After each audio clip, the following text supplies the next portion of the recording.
माँ, कब तक चलता रहेगा ये सब? घंटी बजती नहीं है, आपको घंटी बजने की आवाज आती है। आप रोज टेबल पे 3 प्लेट लगाती हो, उसका कमरा सजाते हो।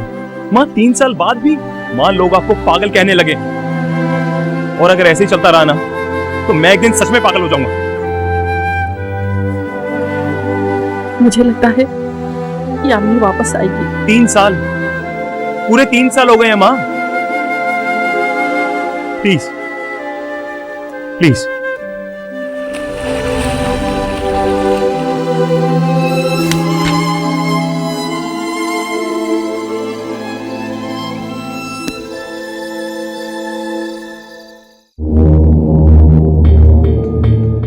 यामिनी नाम की एक जवान लड़की अपनी बिल्डिंग से कहीं जाने के लिए निकली और अचानक जैसे हवा में कहीं गायब हो गई। इस तरह के परिवार, दोस्तों, रिश्तेदारों और यहाँ तक के तमाम पुलिस की कोशिशों के बावजूद भी उसका कोई सुराग नहीं मिल सका। यही सवाल अब यामिनी की मां मंदिरा और उसके भाई राकेश की जिंदगी बन चुका था। इस हादसे को हुए 3 साल बीत चुके थे। उसका भाई राकेश अब उसका इंतजार करते करते थक चुका था, लेकिन उसकी मां मंदिरा ने अपनी बेटी के वापस लौटने की आस अब तक नहीं छोड़ी। दरवाजे पर होने वाली हर आहट उन्हें अपनी बेटी के लौट आने की दस्तक लगती थी, लेकिन ये दर्द, ये मजबूरी, ये छटपटाहट, ये इंतजार इस चौंका देने वाली कहानी का सिर्फ एक छोटा सा हिस्सा भर था, जो असल में अब शुरू होने वाली थी।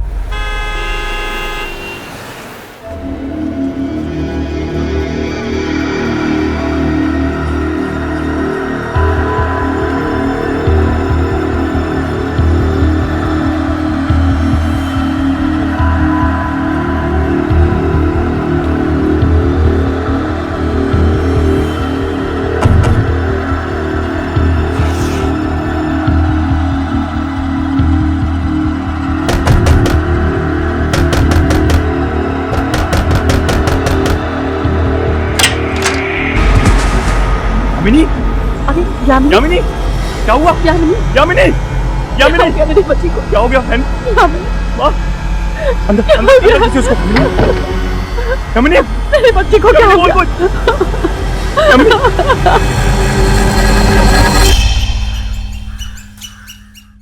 3 साल। तुझे पता है हम लोगों ने कितना ढूंढा तुझे? पुलिस कंप्लेंट की, पुलिस ने भी ढूंढा। कहाँ चली गई थी तू? तुझे पता है तेरे बिना माँ एकदम पागल सी हो गई थी। रियली सॉरी माँ, मुझसे बहुत बड़ी गलती हो गई। ये मेरी बेवकूफ़ी की वजह से हुआ।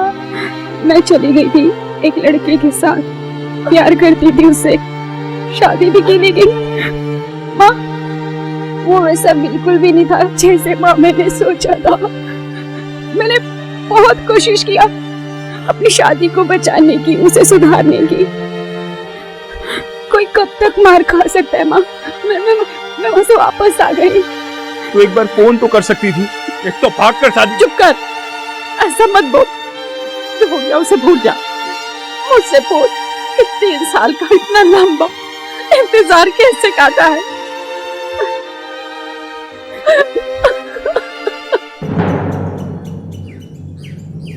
अरे जी, मुझे लगता है कि हमें रुचि और राकेश की शादी की तारीख आगे बढ़ा देनी चाहिए, अगर यामिनी की ये हालत है।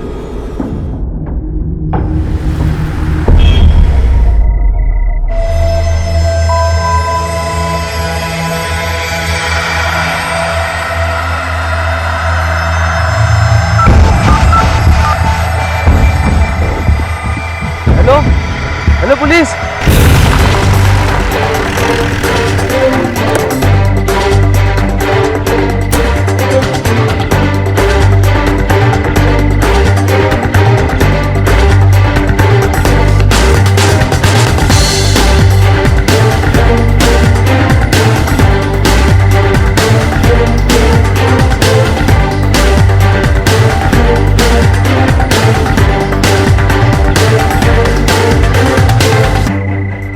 बॉडी को पोस्टमार्टम के लिए भेजना। ठीक है सर।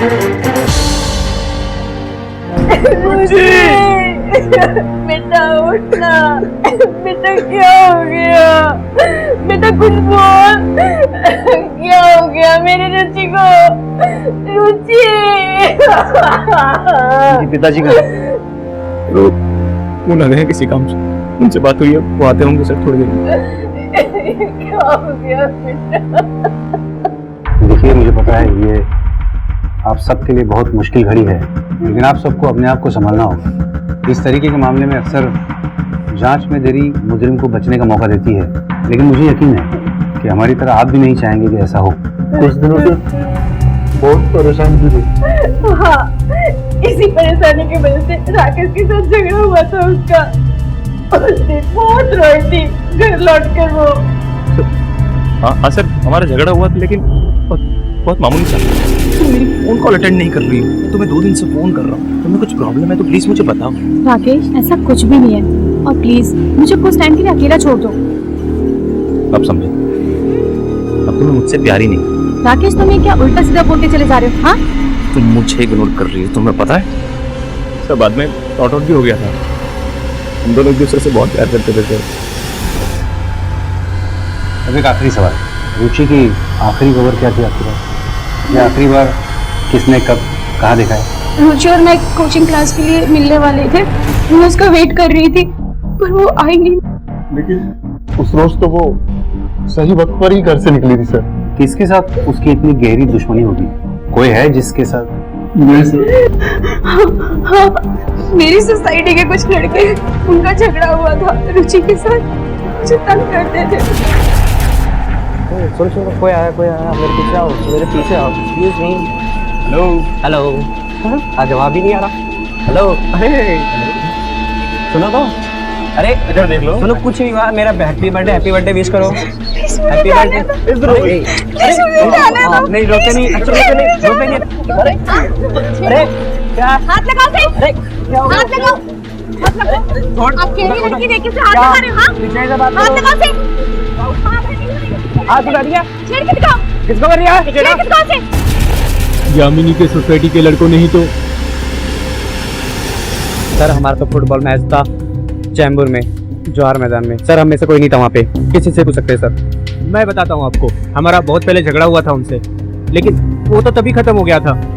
ठीक है, बगैर हमारे परमिशन के कोई भी शहर के बाहर किसी भी तरीके की मैच खेलने नहीं जाएगा।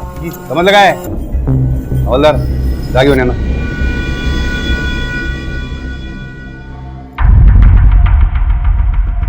बापट, उसके मोबाइल लोकेशन का रिकॉर्ड निकलवाओ।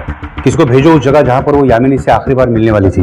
रास्ते में सीसीटीवी होगा, उसके फुटेज चेक करो। उसके ऑफिस के लोग, उसके दोस्त, यहाँ तक कि आने जाने वाले लोगों से भी पूछताछ करो। ये रुचि लड़की कैसी थी?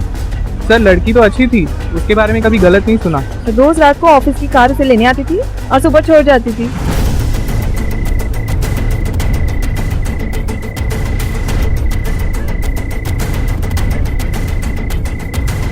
हाँ सर, कुछ दिन पहले बस स्टॉप पे झगड़ा चल रहा था लड़की का।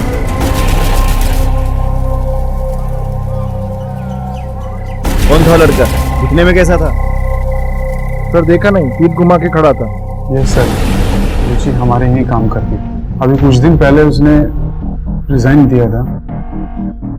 उसके बिहेवियर में पिछले कुछ दिनों में आया हुआ कुछ अचानक सा बदलाव जिसे आपने नोटिस किया हो, या फिर ऑफिस में उसके साथ किसी की कोई अनबन, कोई दुश्मनी? नहीं सर, बिहेवियर तो उसका सेम था। रुचि ने जॉब छोड़ दिया था?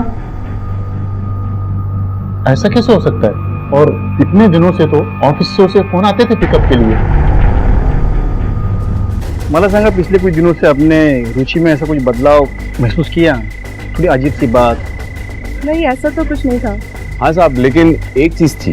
क्या? साहब, जब वो काम पे जाती थी तो एक गाड़ी उसे पिकअप करने को आती थी, और साथ में लड़कियां भी गाड़ी में होती थी सर। पर पिछले दिनों से दूसरी गाड़ी आती थी, उसमें लड़कियां भी नहीं होती थी सर, और ड्राइवर दूसरा था। ये बता कि उस गाड़ी का नंबर या ड्राइवर की शक्ल याद है तुम्हें?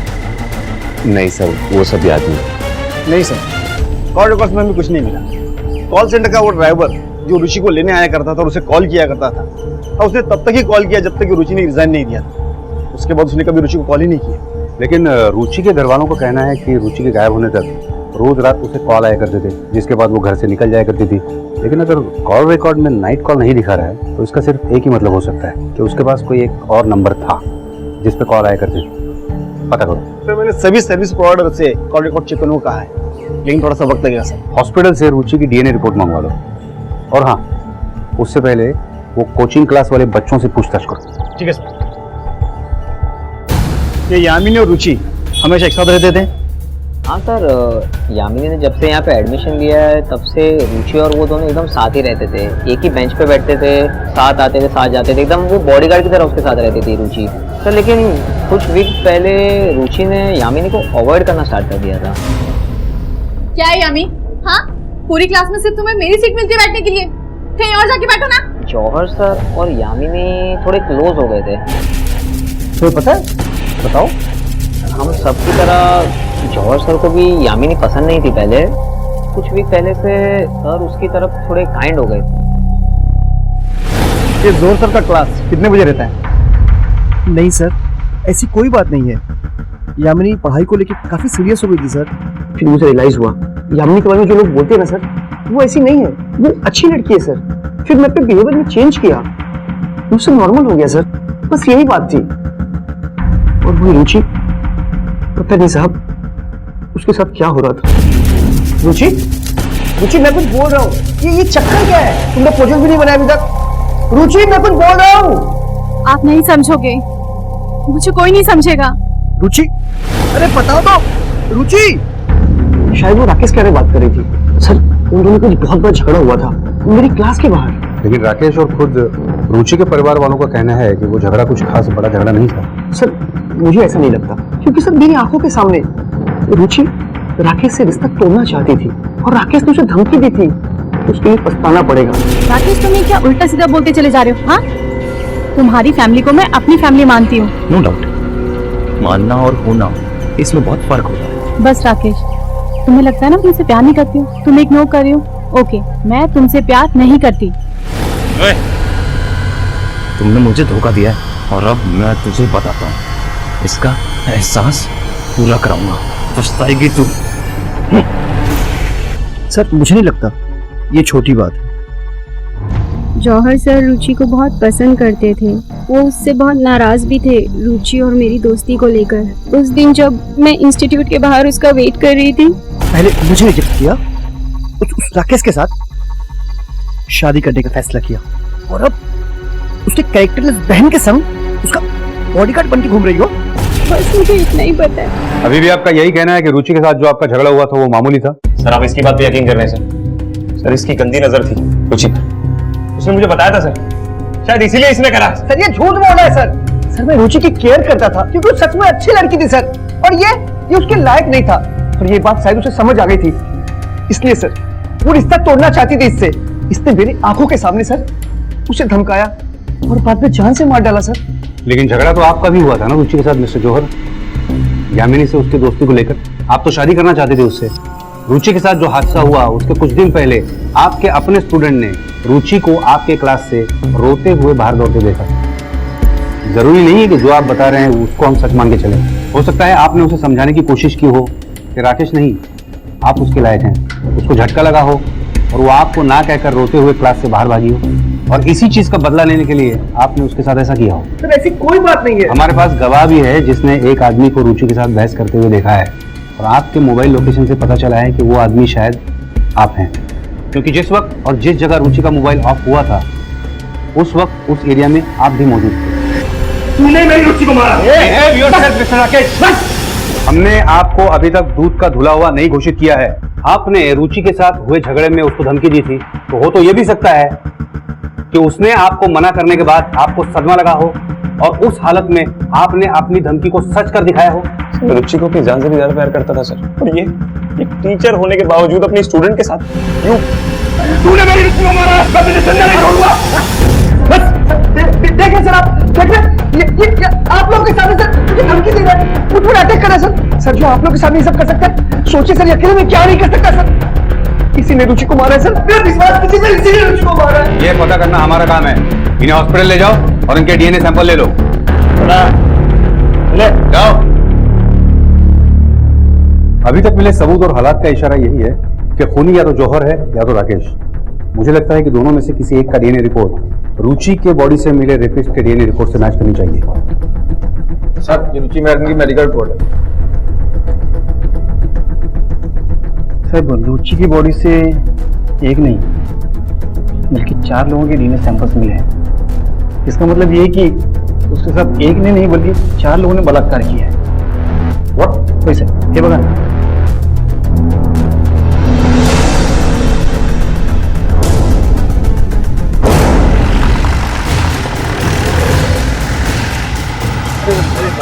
सुन ना, मैं घर जा रहा हूँ, काम है। इकडे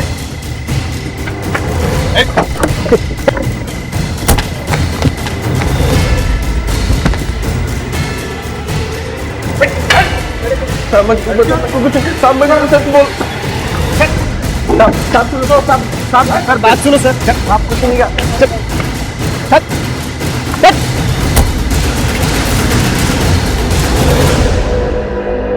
फुटबॉल का मैच तो दिन में होता है, रात में कौन सा मैच खेल रहे थे तुम लोग?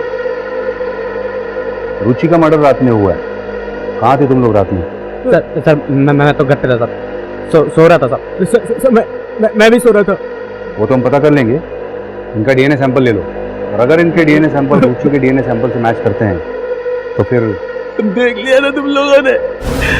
मैंने कहा था तुम सच सच बता देते हैं। मैंने पढ़ा था इंटरनेट में, डीएनए बॉडी में महीनों तक रहता है। सर हमने तो कोई रेप नहीं किया, और नहीं सर मर्डर। सर मैं तो क्यों करे सर आप?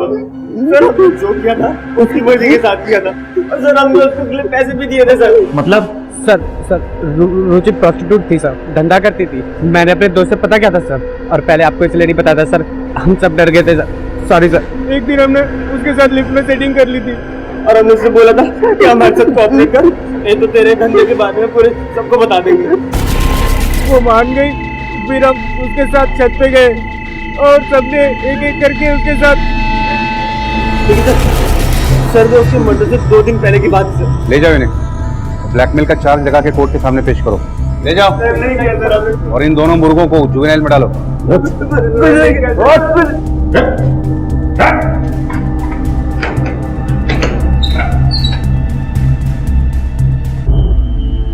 बापट, उस दोस्त का पता करो जिसका जिक्र ये कर रहा था। ठीक है सर। और अगर ये लड़के सच कह रहे हैं और वाकई में रुचि के गायब होने से 2 दिन पहले इन्होंने उसके साथ रिश्ते बनाए थे, तो ये वो 4 लोग नहीं हैं जिन्होंने उसके साथ बलात्कार किया। तो फिर वो लोग कौन हो सकते हैं? अरे सर, रुचि ने कुछ दिनों पहले अपनी जॉब भी छोड़ी थी, फिर भी रात को उसे गाड़ी पिकअप करने आती थी। ये गाड़ी कौन सी है? इस गाड़ी का संबंध उसके प्रोस्टिट्यूशन से तो नहीं है? यानी कि जो कुछ भी उसके साथ हुआ वो इन्हीं दिनों के बीच में हुआ था। जिस फरोशी का यह धंधा भी इसी बीच उसने शुरू किया। लेकिन उसके जैसी कोई भी शरीफ लड़की ऐसा काम क्यों करेगी जब तक कि कोई बहुत बड़ा प्रेशर उस पर ना हो, या फिर उसकी कोई बहुत बड़ी मजबूरी ना हो? Right sir. एक काम करो, रुचि के परिवार वालों को बुलाओ। सर। नहीं, ये सच नहीं है। जरूर आपको कोई गलतफहमी हुई है। हमारी रुचि का तो ये सब कर ही नहीं सकती साहब। देखिए, हमें भी यही लगता है कि रुचि ने किसी मजबूरी के चलते या फिर अपने ऊपर पड़े किसी बहुत बड़े दबाव के चलते ये सब करना शुरू किया होगा। लेकिन आपको क्या लगता है, ये सब करने की रुचि को क्या जरूरत पड़ी होगी? या फिर कोई ऐसी बात कि जिसके चलते उसे कोई ब्लैकमेल कर सकता था? बस कीजिए आप। सौरव जी,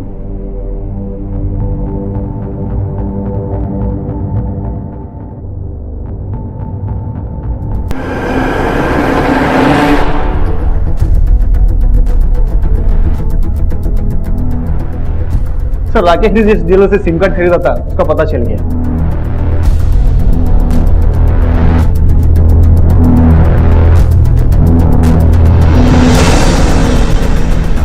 भाई, भाई, मेरे बेटे को क्यों लेके जा रहे हो? इसने कुछ नहीं किया है। जी नहीं, हमने उस नंबर को ट्रेस किया है जिस नंबर से उस दलाल को रुचि की अश्लील तस्वीरें भेजी गई, और वो नंबर आपके बेटे राकेश के नाम पर रजिस्टर्ड है। सर मैंने कुछ नहीं किया, माँ मैंने कुछ नहीं किया। तेरी गलत है सर। ले जाओ। मेरा बेटा। हाँ, मैंने कुछ नहीं किया सर। राकेश भैया।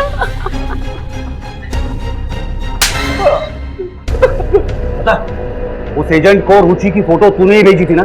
जिस नंबर से वो फोटो भेजी गई वो तेरे ही नाम पर रजिस्टर था। सर, मैं रुचि से बहुत प्यार करता था। रुचि मेरी होने वाली पत्नी थी सर, मैं ऐसा क्यों करूंगा? सब कुछ सच सच बता, वरना कुछ भी बताने के लायक नहीं रहेगा। बता। मेरा यकीन कीजिए सर। सर, चाहे तो मेरा रिकॉर्ड चेक करा सकते हैं सर, मैंने कोई और नंबर नहीं लिया सर कभी जिंदगी।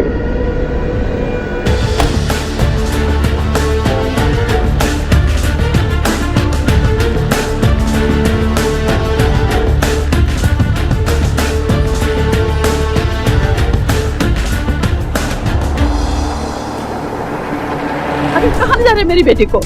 आप लोग तो मेरे पीछे पड़े हैं। पहले मेरे बेटे राकेश और अब यामिनी। राकेश के मामले में हमें गुमराह किया गया था और ऐसा करने वाला कोई और नहीं, आपकी बेटी यामिनी थी।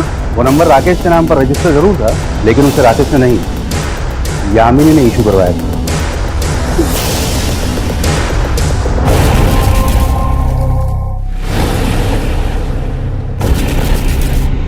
मैंने किया था ये सब। मेरी वजह से रुचि को मजबूर होना पड़ा ये घिनौना काम करने के लिए। लेकिन क्यों? वो दोस्ती ना तुम्हारी। जब सबने तुम्हारा साथ छोड़ दिया था तो उसने अकेले ने ही तुम्हारा साथ दिया, तो क्यों किया ऐसा तुमने?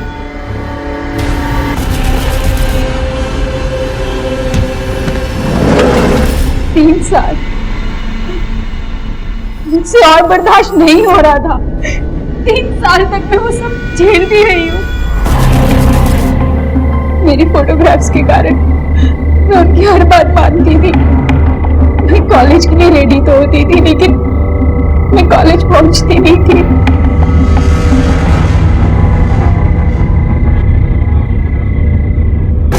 ये सब मुझसे और बर्दाश्त नहीं हो रहा था, तो मैंने ये सब करने से इनकार कर दिया उन्हें।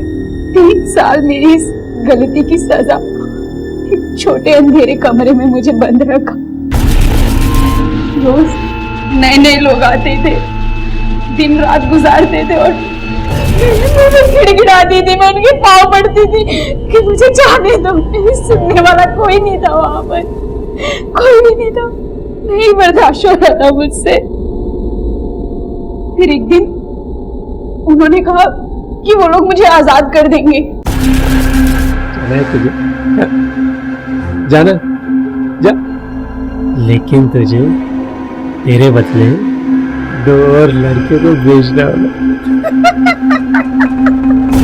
और उस वक्त मेरे दिमाग में आजादी के सिवा और कुछ भी नहीं चल रहा था। मैं घर जाना चाहती थी और मैंने उनकी हर शर्त मान ली और मैं घर लौट आई, लेकिन वो ही भूले। मुझे अपनी आजादी से प्यार नहीं है रे। सुन, अगर 3 दिन में 2 लड़की का बंदोबस्त करके नहीं दिया ना, तो फिर मैं तुझे वहीं वापस लेके जाऊंगा।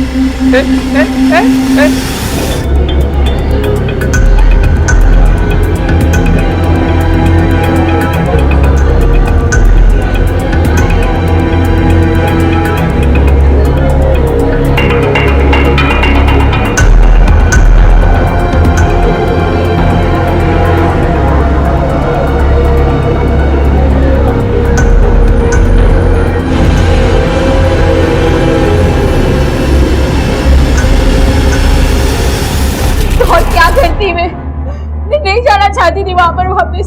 मैंने नहीं सोचा था कि वो लोग उसे मार देंगे, मुझे नहीं पता था। मैं रुचि के साथ ऐसा नहीं करना चाहती थी। मैं मुझे नहीं पता था वो लोग क्या करेंगे, मुझे नहीं पता था, नहीं पता मुझे।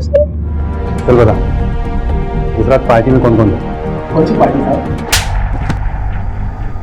बता दो सब, बता दो। पार्टी में कुछ लड़के लोग आए थे साहब, इनको ये लड़की अच्छी लग गई साहब, तो फिर मैंने वो लड़की उनको दे दी। वो लड़के कौन थे? वो नहीं पता साहब, अभी आपको तो पता ही है। कौन थे वो लड़के?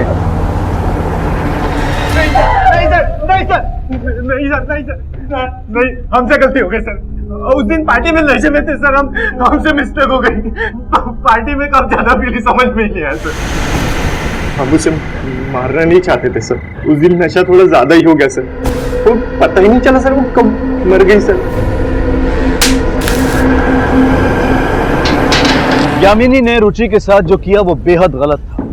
खुद उस हालात से गुजरने और उस दर्द को सहने के बाद वो कैसे अपनी ही बेस्ट फ्रेंड को उस दलदल में धकेल पाई। लेकिन यामिनी का उठाया हुआ यह कदम बेहद गलत था। लेकिन इस सब के लिए कहीं ना कहीं हमारा समाज भी जिम्मेदार है। अगर उसके घर लौटने के बाद समाज ने उसे माफ करके उसे एक आम लड़की की तरह जीने का एक और मौका दिया होता, तो शायद उसकी टूटी हिम्मत को सहारा मिलता।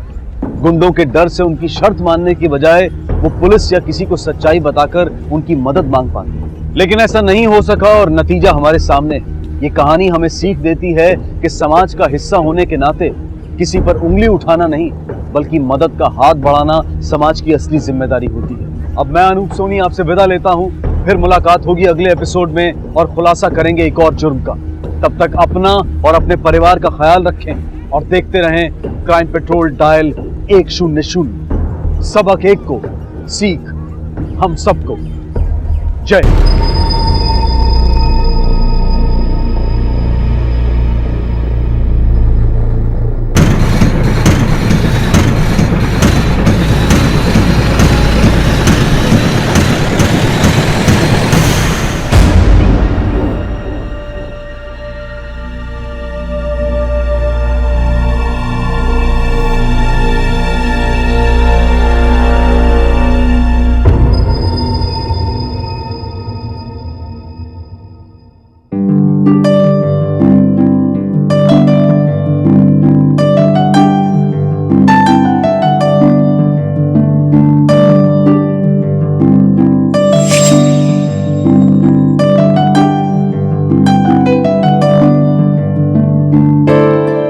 देखा, नहीं ब्रेक कर पाया ना मेरा रिकॉर्ड।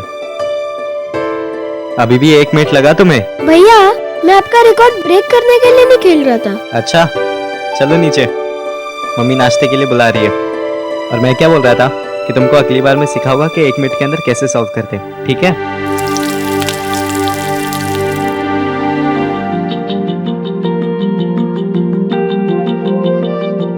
ये लो गरम गरम पूड़ियाँ। चल शुरू कर ना। मम्मा आप भी बैठ जाओ ना। तुम लोग शुरू करो, मैं अभी और पूड़ियाँ लेकर आती हूँ। हाँ चलो चलो।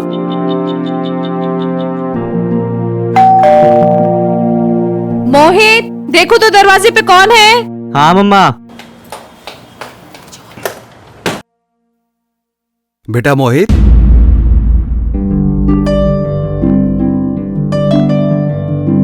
डैडी। मोहित, मोहित। रितेश, कैसे हो बेटा तुम? मैं ठीक हूँ, आप कैसे हो? मैं बहुत अच्छा हूँ। आप आने से पहले बताया भी नहीं कि आने वाले हैं। क्यों भाई?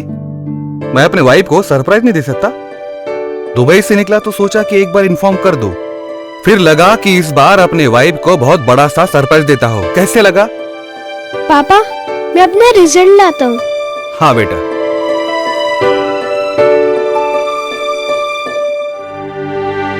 अमू, क्या बात है यार, जब मैं आता हूँ तब भी तुम रोती हो और जब मैं जाता हूँ तब भी। आप नहीं समझेंगे, आप बैठी, मैं नाश्ता लगाती हूँ। ये देखो। अरे वाह, इस बार तुम A+ टॉप करोगे ऑल सब्जेक्ट्स में। मोहित, तुम पापा को अपना रिपोर्ट कार्ड नहीं दिखाओगे? मेरे पास कुछ है ही नहीं दिखाने लायक। क्यों? लास्ट टाइम जो क्विज में मेडल जीता था वो दिखा दो ना। मम्मा तुम्हारे ही कमरे में होगा, तुम ही दिखा दो ना।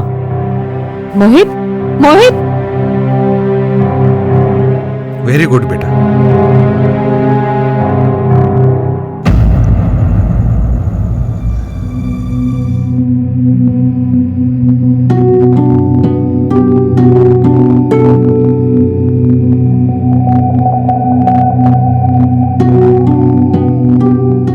मोहित, डैडी से बात नहीं करोगे? बेटा, डैडी से ऐसी क्या नाराजगी? आपको मेरी याद आती भी है क्या? बेटा, मुझे आपकी याद बहुत आती है। झूठ। तो कब रहते हैं आप जब मुझे आपकी जरूरत पड़ती है? बेटा, मैं काम भी तो तुम लोगों के लिए करता हूं ना। नो डैडी, जब मुझे स्कूल में क्रिकेट खेलते वक्त चोट आई थी और मैं हॉस्पिटल में था, तब कहां पर थे आप? बेटा, रितेश भी तो है ना, वो मुझे बहुत मिस करता है और तुम्हारी तरह बिहेव भी नहीं करता। डैडी आप मेरा बर्थडे तक भूल गए थे। बेटा मोहित, उसके लिए आई एम सॉरी, प्लीज अब मान जाओ।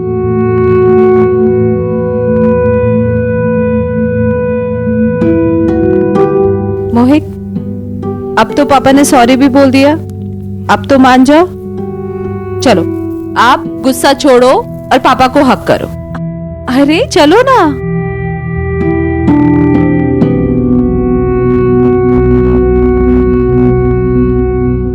डैडी, देखो ना भैया मुझे कब से परेशान कर रहे हैं। डैडी, इसने फिर से पैंट में सुसु कर दिया।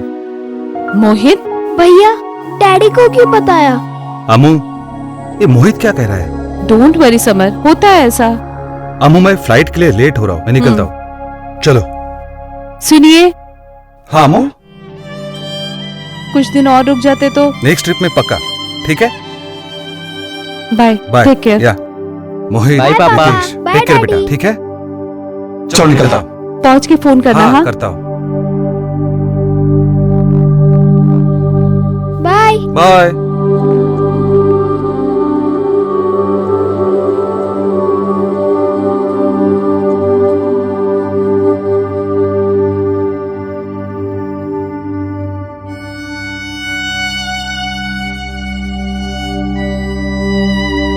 क्या हुआ मम्मा? कुछ नहीं। बेटू रितेश कहाँ है? रितेश छत पर होगा ना। जब भी गुस्सा या नाराज होता है तो उधर ही तो जाता है। मैं उसे बुला के लाता हूँ।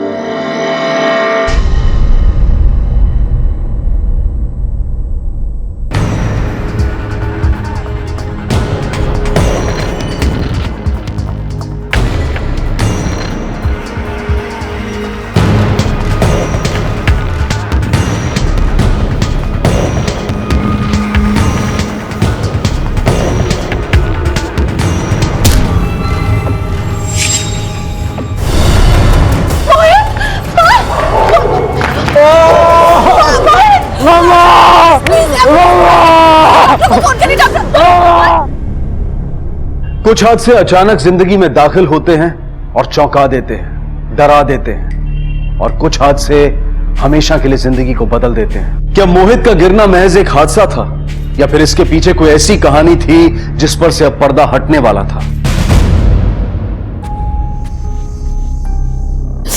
हिम्मत से काम ले अमृता, रब ने बचा दिया बच्चे को। लकी है आपका बेटा, हालांकि प्लास्टिक कटने तक इसे रेस्ट करना होगा। डॉक्टर साहब, बच्चा कैसा है? अभी होश में नहीं है।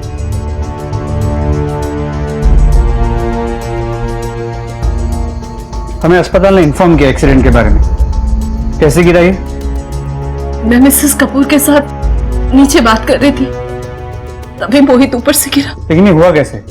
ये छत पे अकेले था या कोई और था इसके साथ?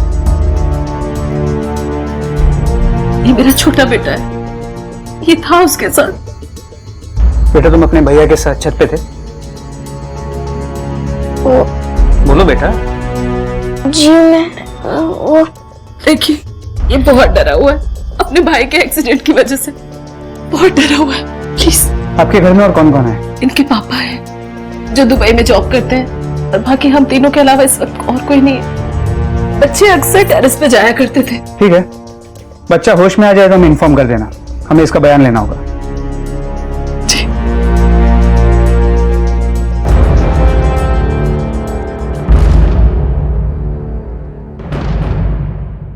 विकास, हॉस्पिटल गए थे, क्या हुआ? सर मुझे एक्सीडेंट का केस नहीं लगता, मुझे लगता है कि आत्महत्या करने की कोशिश की गई है। लेकिन आसपास पूछताछ करने में पता चला कि ना कोई प्यार व्यार का चक्कर है और ना ही कोई पढ़ाई में प्रॉब्लम। किसी से कोई झगड़ा? सर दोनों भाइयों के बीच झगड़ा हुआ था। भाइयों के बीच?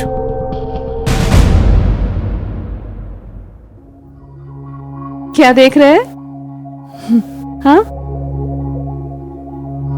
अभी कैसा लग रहा है? हाँ, ठीक हूँ मम्मा। अरे ये रितेश कहाँ गया?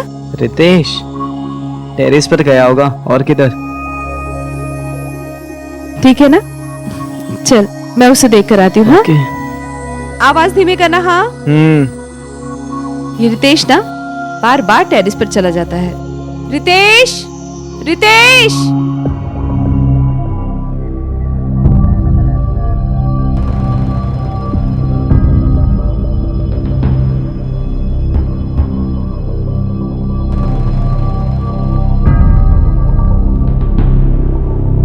रितेश,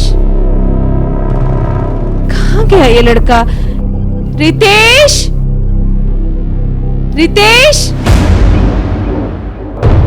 रितेश, रितेश।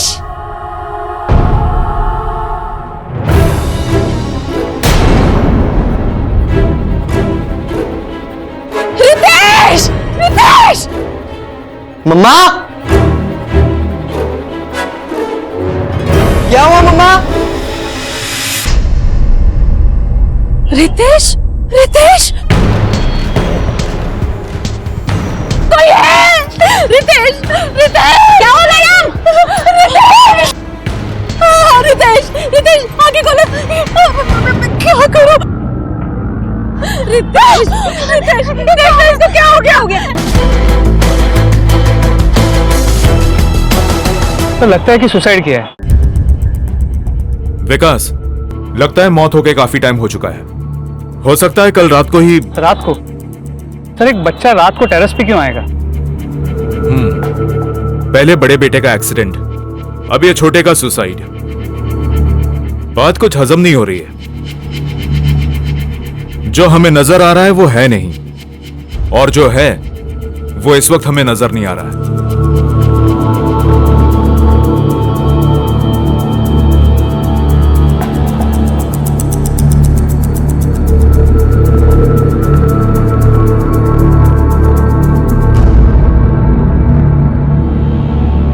अमृता जी, ऐसा क्या हुआ था कि आपके बेटे ने?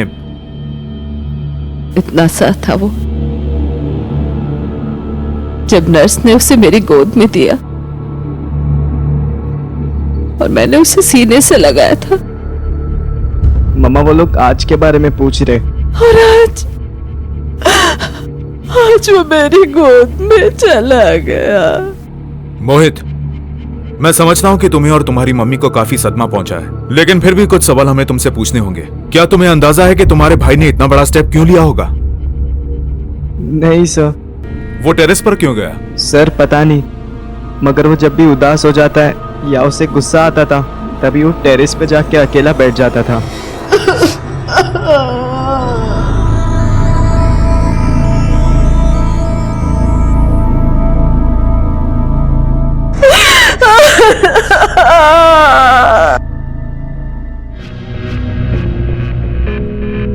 सर, रितेश की पोस्टमार्टम रिपोर्ट।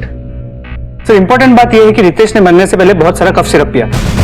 Cough syrup? जी सर, लिखा है कि एक्सेस डोजेज है। विकास, मतलब बच्चे ने खुद ही कफ सिरप पिया और बाद में खुद ही की कलाई काट ली? ऐसा कैसे हो सकता है? कफ सिरप में अल्कोहल होता है, एक्सेस डोज से गहरी नींद आ सकती है। ऐसी हालत में वो अपनी कलाई खुद कैसे काट सकता है? Right sir. इनफैक्ट बॉडी के पास से जो ब्लेड मिला है उस पर भी कोई फिंगरप्रिंट्स नहीं है, उसे भी क्लीन करके रखा गया है। मतलब साफ है विकास, ये सुसाइड नहीं है, ये मर्डर है। कोई हमें मिसगाइड करने की कोशिश कर रहा है। शांत हो जाओ अमृता, शांत हो जाओ। जैसे ही मुझे पता चला, मैं अगली फ्लाइट पकड़ के वापस आ गया। रितेश की बॉडी में कफ सिरप के ट्रेसेस मिले हैं। उसे किसी ने इतना कफ सिरप पिलाया जिससे उसे गहरी नींद आ जाए, और फिर इस तरह से मारा जिससे ये लगे कि ये सुसाइड है। लेकिन इंस्पेक्टर साहब, उसे कौन मार सकता है? आपके घर में कोई बीमार है? कोई कफ सिरप लेता है? नहीं सर। हमें आपके घर की तलाशी लेनी है। विकास सर, दुबई में क्या काम करते हैं आप? Sir, I am a civil engineer. मैं दुबई में अनम कंस्ट्रक्शन में काम करता हूं। ये आपके फादर हैं?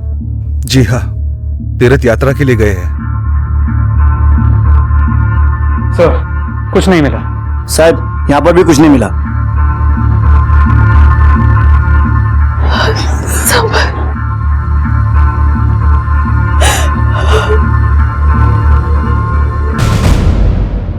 सर एक चीज मुझे खटक रही है। अंदर कमरे में समर का बैग था, लेकिन उस बैग पे ना ही कोई एयरलाइन का टैग था ना कोई इमिग्रेशन का। सीधे टैक्स इतनी जल्दी कोई निकालेगा क्यों, खासकर घर में जब ऐसा माहौल हो। एयरपोर्ट से पता करो दुबई से जितनी भी फ्लाइट्स आई हैं, उसमें से किसी में समर था या नहीं। उसका मोबाइल नंबर भी ट्रैकिंग पे डालो। सर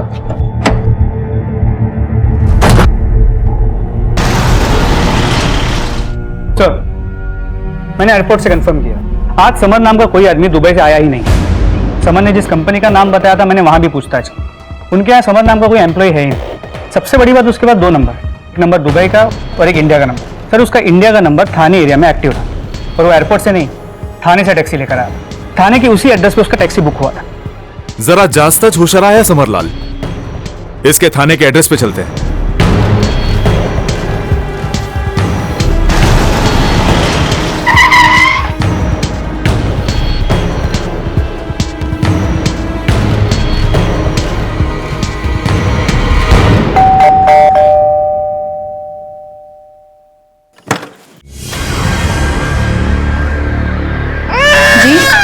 समर कहाँ है? यहीं पर है या दुबई में? झूठ बोलने की कोशिश मत करना। क्या रिश्ता है तुम्हारा समर से? मैं उनकी वाइफ हूँ।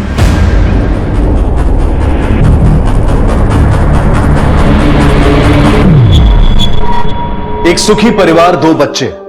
ऊपर से तो ऐसा नजर आ रहा था जैसे समर और अमृता की जिंदगी में कोई कमी नहीं है। तो फिर ऐसा क्या हुआ कि समर ने किसी और से शादी कर ली, अपने परिवार से छिपकर एक दोहरी जिंदगी जीनी शुरू कर दी, जिसकी चपेट में आ गई कई और जिंदगियां। रिश्ते कोई लुका छिपी का खेल नहीं, जहां कभी आप एक रिश्ता छुपा लें तो कभी दूसरा। ऐसे में आप किसी भी रिश्ते के साथ न्याय नहीं कर सकते। ऐसे लोग दोहरी जिंदगी की चक्की में खुद भी पिसते हैं और अपनों को भी उसका शिकार बना देते हैं। समर के दूसरा घर बसाने के पीछे क्या राज था, यह आने वाला वक्त ही बताने वाला था। इतने बरस हमें धोखा देते रहे, हमसे कहते थे दुबई जा रहा हूं और यही रहते थे किसी और के साथ।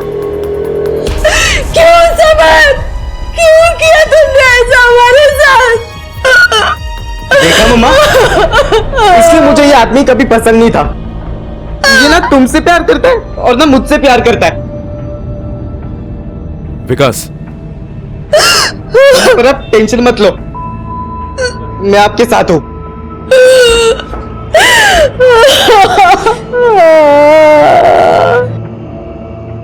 इतने सारे झूठ अपने घर वालों से। रितेश के मर्डर वाले दिन तुम कहां थे? दुबई में तो थे नहीं, तो अपने घर पर थे, अपनी दूसरी बीवी के घर पर थे। आप मुझ पर शक कर रहे हैं? मैं अपने बेटे का खून करूंगा? जो आदमी अपनी बीवी बच्चों की आंखों में धूल झोंक सकता है, वो कुछ भी कर सकता है। लगता है तुम्हारे इस जुर्म के करियर की शुरुआत तुम्हारी दूसरी इलीगल शादी से हुई। हो सकता है तुम्हारे छोटे बेटे को तुम्हारी इस दूसरी शादी के बारे में पता चल गया हो। मैं मानता हूं मैंने दूसरी शादी की, घर वालों से झूठ बोला, लेकिन मैंने खून नहीं किया। मैं अपने बेटों से बहुत प्यार करता हूं। आप चाहो तो रीना से पूछ लो, मैं उस दिन उसी के साथ थाने में था।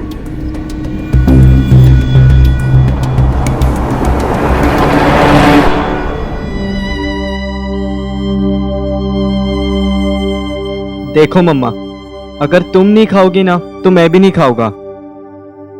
अब एक दूसरे के अलावा हमारा है भी कौन?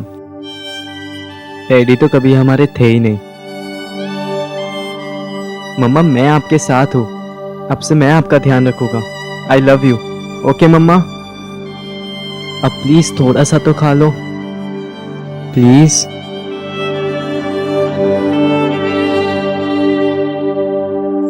सर, एक हमारे तो बैंक में जो चोरी हुई थी उसके माल के साथ पकड़ा गया।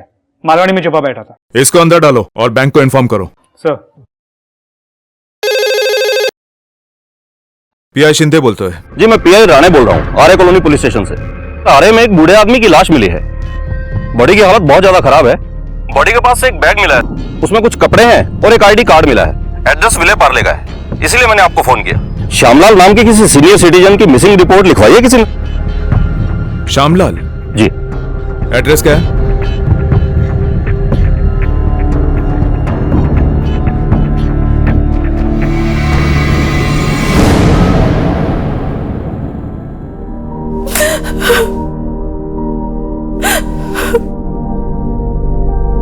पता नहीं किसकी नजर लग गई हमारे परिवार को। ये सब क्या हो रहा है हमारे साथ? आप तो दूर ही रहिए मेरी मम्मा से। अब आपका हम पर कोई हक नहीं रहा है। श्यामलाल, आपके पिता जो आपने बताया था कि तीर्थ यात्रा पे गए हैं, उनकी लाश मिली है। पोस्टमार्टम की रिपोर्ट के अनुसार उनकी मौत दम घुटने से हुई है और उन्हें भी कफ सिरप पिलाया गया था। आप समझ रहे हैं, आपके बेटे और आपके पिता की हत्या एक ही तरीके से की गई है। किसी की गहरी दुश्मनी है आपसे या आपके परिवार से। आपके ससुर श्यामलाल जब तीर्थ यात्रा पे गए तो टिकट विकेट बुक करवाया होगा ना आपने? दादाजी ने मुझसे ही बोला था टिकट्स बुक करने, और मैं तो उनको बस स्टॉप पे छोड़कर भी आया था। कौन से ट्रैवल एजेंट के पास करवाई थी उनकी टिकट? सर, धाम ट्रैवल्स। ये उनका एक मैसेज भी आया था कि वो ठीक से पहुंच गए हैं।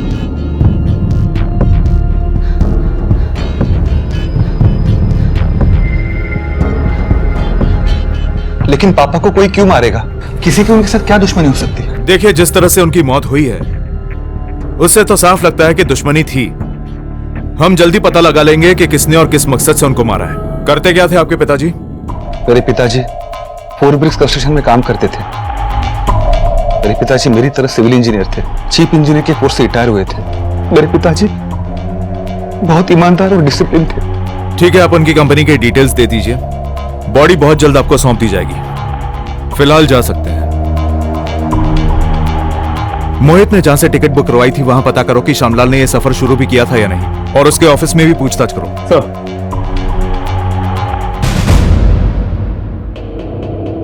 श्यामलाल जी, उनकी तो जितनी तारीफ करो कम है। उस लोग कोई बड़े पक्के आदमी थे, इस काम में जरा सी गलती हो तो निकाल देते थे। सर, यहां तक कि उन्होंने अपने बेटे को भी निकाल दिया था क्योंकि उसका काम में ध्यान ही नहीं था। सच बता, तूने अपने बाप और बेटे को मारा ना? पहले कफ सिरप दिया और बाद में मार दिया। नहीं साहब, मैं सच बोल रहा हूँ साहब। मैंने आज तक दूसरी शादी करने के अलावा कोई गलत काम नहीं किया साहब, मेरा विश्वास कीजिए साहब। खरा बोले तो याला फटके मार। साहब, सर, पड़ोसियों से पता चला कि रितेश को पढ़ाने एक ट्यूशन टीचर आता था, विनय तिवारी। श्यामलाल ने उसे काम पे से निकाल दिया था। और एक बात सर, ये विनय तिवारी उसी इलाके में फिर से देखा गया था। उछलू नाना। ठीक है सर। ठीक है, तुम वही नजर रखो।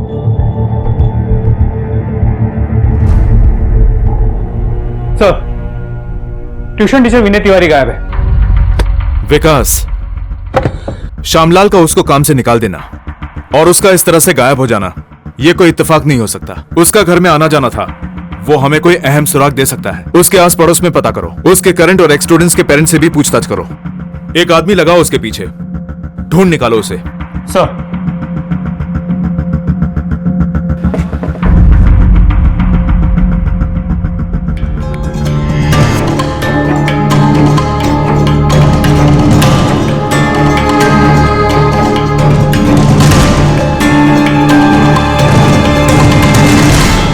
सब कॉलोनी के सारे बच्चों से पूछताछ की, उनके माँ बाप से भी पूछताछ की, यहां तक कि अड़ोस पड़ोस के सारे लोगों से पूछताछ की, लेकिन विनय के खिलाफ किसी का कोई कंप्लेंट नहीं। फिर श्यामलाल ने विनय पे झूठा आरोप लगा के उसे ट्यूशन से क्यों निकाला? सर, हमने पता करा है कि श्यामलाल कभी तीर्थ स्थल पहुंचा ही नहीं। हमने बस अड्डे की सीसीटीवी फुटेज भी चेक की, तो कहीं ये नजर नहीं आया कि मोहित अपने दादा को ड्रॉप करने आया। सर, एक शॉकिंग बात और है, हमने श्यामलाल के मोबाइल रिकॉर्ड्स को चेक किया तो पता चला उनका मोबाइल कभी मुंबई के बाहर गया ही नहीं। इनफैक्ट जो लास्ट मैसेज भेजा गया था वो भी मुंबई के अंदर से ही भेजा गया था, तो उस मैसेज का समय श्यामलाल के मौत के बाद का समय था। विकास, ये 16 साल का लड़का मोहित, ये हमें घुमा रहा है। आराम से बेटू। हाँ, लो आप टीवी देखो, मैं कुछ खाने के लिए लाती हूँ। अब कौन आ गया? इंस्पेक्टर सर, आप कुछ पता चला? हाँ भी और नहीं भी। अब सच पता करने के लिए हमें मोहित से बात करनी पड़ेगी। मोहित से? लेकिन मोहित से क्यों? क्योंकि इसने हमसे झूठ बोला है। मेरा मोहित झूठ नहीं बोलता, कभी नहीं बोलता। ये ना ही अपने दादाजी को बस स्टॉप पर छोड़ने गया था और ना ही वो किसी तीर्थ यात्रा पर गए। इनफैक्ट वो मुंबई से बाहर भी नहीं गए। ये आप क्या बोल रहे हैं? ये आपका बेटा अभी से पुलिस के साथ लुका छुपी खेलने लग गया। क्यों चला याला? नहीं नहीं नहीं नहीं, आप इसे ऐसे नहीं ले जा सकते। मोहित, मोहित कुछ बोलते क्यों नहीं हो? मोहित, मोहित ऐसे चुप क्यों है? आप दूर रहिए। नहीं, आप इसे ऐसे नहीं ले जा सकते। छोड़िए, छोड़िए मुझे। एक ही परिवार में 2 हत्याएं हुई।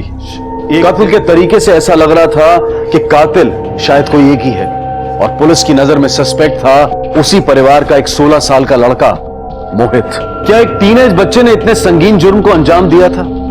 और अगर उसने ऐसा किया था तो फिर वजह क्या थी? अपने दादाजी और अपने छोटे भाई की हत्या करके वो क्या हासिल करना चाहता था? मोहित, तुमने हमसे झूठ क्यों बोला? तुमने अपने दादाजी को मारा है, इसमें हमें कोई शक नहीं है। मोहित बोलो। सर, देखो एक खाना कर।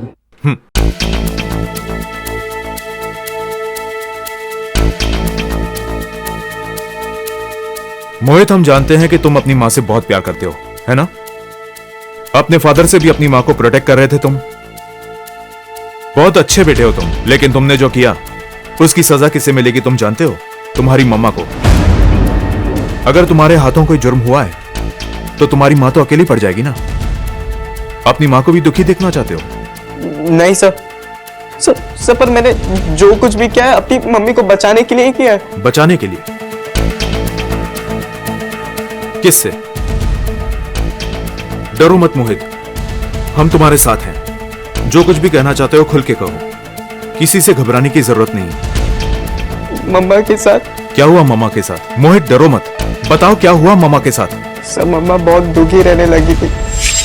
मम्मा हमेशा रोते रहती थी।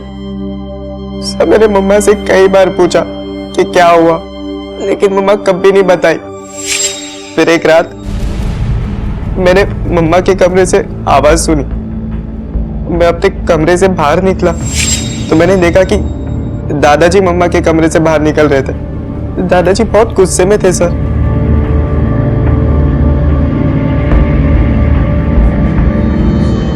मैं मम्मा के कमरे में गया, लेकिन मम्मा वहां पर नहीं थी। मम्मा वॉशरूम में थी। मम्मा वॉशरूम में रो रही थी। मम्मा, मम्मा दरवाजा खोलो। मम्मा,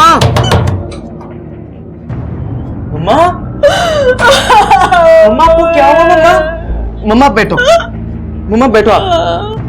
मम्मा क्या हुआ? मम्मा रो क्यों रहे हो? हाँ? तेरे दादाजी ने, मम्मा, तेरे दादाजी ने मेरे साथ रेप किया।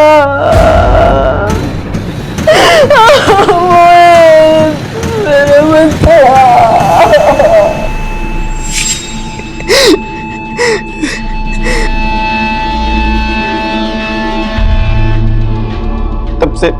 तब से मैंने डिसाइड कर लिया था कि मुझे क्या करना है। ये बात बस मम्मी से छिपानी थी मुझे। कुछ दिन वेट किया मैंने।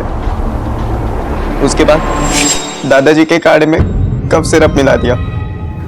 दादाजी उसे पी के सो गए।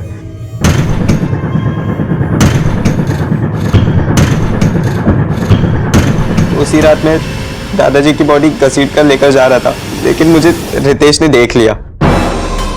भैया ये दादाजी जी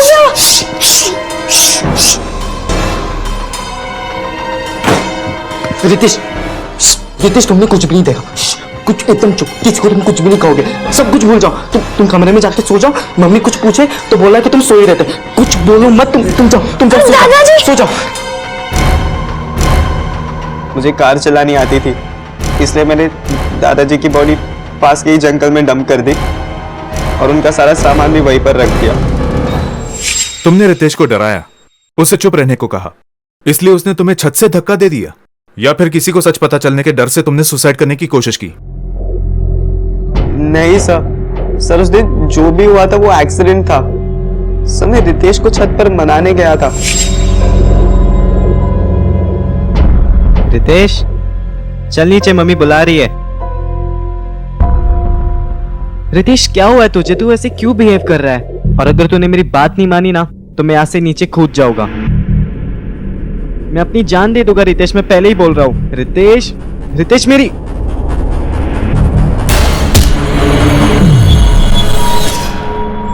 मोहित तो फिर तुमने रितेश को क्यों मारा, वो भी इतनी सफाई से? क्या उसने तुम्हारा सीक्रेट किसी को बताने की कोशिश की थी? सर मैंने रितेश को नहीं मारा सर, उल्टा मैं रितेश और मम्मा से बहुत ज्यादा प्यार करता हूँ। मैं हमेशा उन दोनों को प्रोटेक्ट करता हूँ। सर आप ही बताओ ना, मेरे पैर में प्लास्टर है, मैं छत पर कैसे जाऊंगा सर? मोहित ने अपनी माँ का बदला लिया और अपनी दादाजी की जान ले ली। विकास, मोहित का कहना है कि उसने अपने दादा को मारा, मगर अपने भाई को नहीं। उसके भाई को किसने मारा और क्यों? किसके पास मोटिव हो सकता है? विकास, उस ट्यूशन टीचर को कहीं से भी ढूंढ निकालो। अब हमारे पास यही रास्ता बचा है। Sir, Vinay Tiwari private tuitions लेता है। कहां छुप के बैठा था रे इतने दिन? श्यामलाल ने तुझे नौकरी से क्यों निकाला? वो मेरे काम से संतुष्ट नहीं थे। उन्हें लगता था कि उनके पोते में कोई खास प्रोग्रेस नहीं है। लेकिन हमें तो कुछ और ही पता चला। हमारे सुनने में यह आया कि तुमने रितेश के साथ कुछ गलत काम करने की कोशिश की। समझ रहा है ना तू? एकदम गलत आरोप है सर। तो फिर श्यामलाल ने तुझे नौकरी से क्यों निकाला? निकाला नहीं सर, बर्बाद कर दिया उन्होंने मुझे। अब तो मुझे ट्यूशंस भी नहीं मिल रहे। और इसलिए तुमने उसको मार डाला और रितेश को भी? अरे नहीं सर, भगवान कसम, यकीन कीजिए मेरा। चल मैं मान लेता हूं कि तेरा इस मर्डर में कोई हाथ नहीं है, लेकिन अब भी कुछ सवाल ऐसे हैं जिनके जवाब नहीं मिले हैं। हमने तेरी पूरी हिस्ट्री चेक की। चाइल्ड मोलेस्टेशन वाले अक्सर रिपीट ऑफेंडर होते हैं। तेरी हिस्ट्री क्लीन है, फिर श्यामलाल ने तुझे क्यों निकाला? ऐसा क्यों कहा कि तूने गलत तरीके से रितेश को छुआ है? श्यामलाल ने नहीं सर, उनकी बहू ने कंप्लेंट की थी। श्यामलाल ने सिर्फ इतना कहा था कि मेरी बहू झूठ क्यों बोलेगी। लेकिन क्यों? अमृता के साथ कुछ चक्कर था क्या तेरा? अरे नहीं सर, मेरे साथ नहीं, वो तो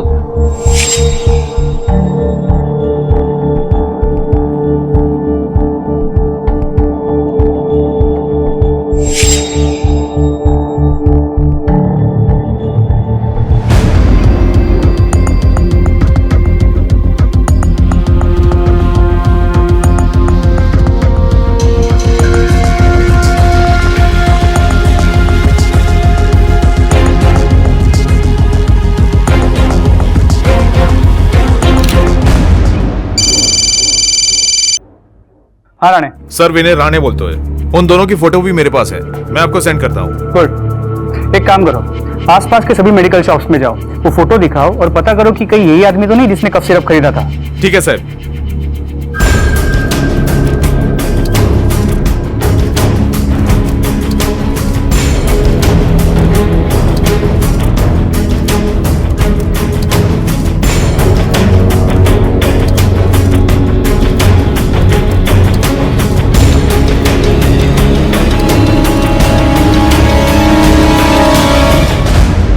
ऋषभ शर्मा कफ सिरप पिएगा? वहीं से मंगाओ जहां से तूने खरीदा था। सर मैंने तो अमृता के कहने पर। बहुत खुश थी मैं समर और अपने 2 बच्चों के साथ। दिन तो बच्चों को पढ़ाने में और घर के काम में कट जाता था। रातें काटने को दौड़ती थी।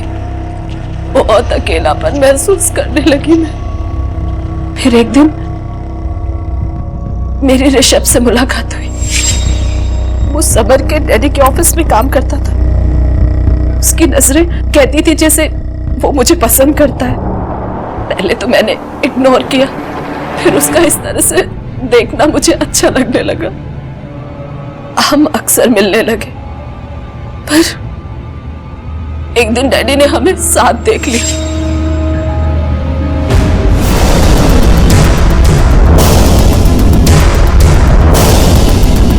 और वो बहुत नाराज हुए, जोर जोर से चिल्लाने लगे और धमकी दिया कि वो सब कुछ समर से कह देंगे। किसी भी कीमत पर अपना घर बर्बाद नहीं करना चाहती थी। समर को डाइवोर्स नहीं देना चाहती थी, अपनी बदनामी नहीं करना चाहती थी। इसीलिए मैंने अपने बेटे मोहित को उकसाया। तुम्हें विश्वास था कि तुम्हारा बेटा तुम्हारे लिए मर्डर कर सकता है? सच कहूं तो मैंने मोहित को डैडी को मारते हुए देख लिया था। तो अपने बेटे का इस्तेमाल क्यों किया? मैंने सोचा कि वो माइनर है, शायद उसे सजा ना हो, और अगर वो होगी भी तो कम टाइम के लिए। और रितेश, उसे क्यों मारा?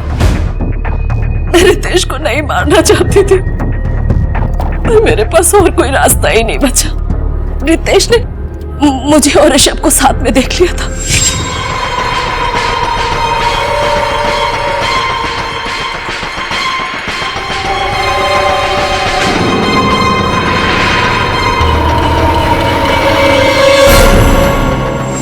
मैं डर गई थी कि रितेश समर को सब कुछ बता देगा।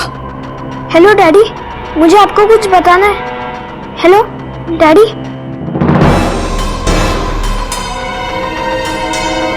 लकीली समर का नेटवर्क बिजी था, या वो अपनी दूसरी पत्नी के साथ बिजी रहा होगा, तो फोन कट गया। उसने रितेश की पूरी बात नहीं सुनी। पर मैं डर गई कि अगर रितेश ने अपनी जुबान समर के सामने खोल दी तो। मैंने सब कुछ ऋषभ को बताया। ऋषभ ने मुझे समझाया और मैंने ऋषभ से कफ सिरप भी मंगाया और रितेश के दूध में मिलाकर दे दिया। मैं रात को उसके कमरे में गई तो वो वहां नहीं था।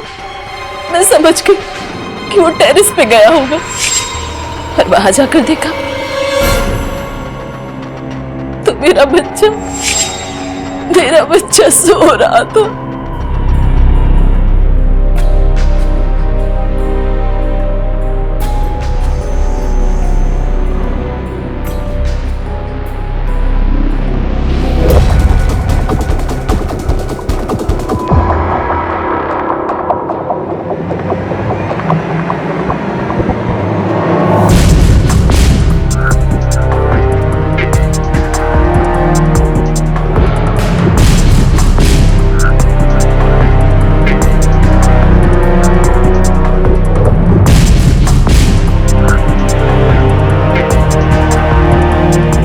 मां शब्द से हमारे मन में एक प्रतिमा उभरती है जिसका स्थायी भाव होता है ममता, और अमृता ने इस प्रतिमा को तोड़ दिया।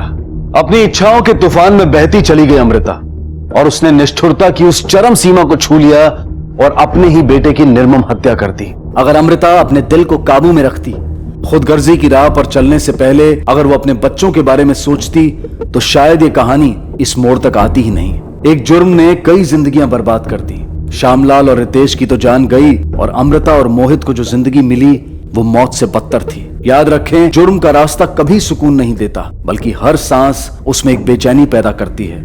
इसी विचार के साथ मैं अनूप सोनी अब आपसे विदा लेता हूं। फिर मुलाकात होगी अगले एपिसोड में एक और चौंका देने वाले केस के साथ। तब तक अपना और अपने परिवार का ख्याल रखें और देखते रहें क्राइम पेट्रोल डायल 100। सबक एक को सीख हम सबको। जय हिंद। इस तरह के और भी एपिसोड देखने के लिए हमारे चैनल को सब्सक्राइब करें और बेल आइकन दबाना ना भूलें।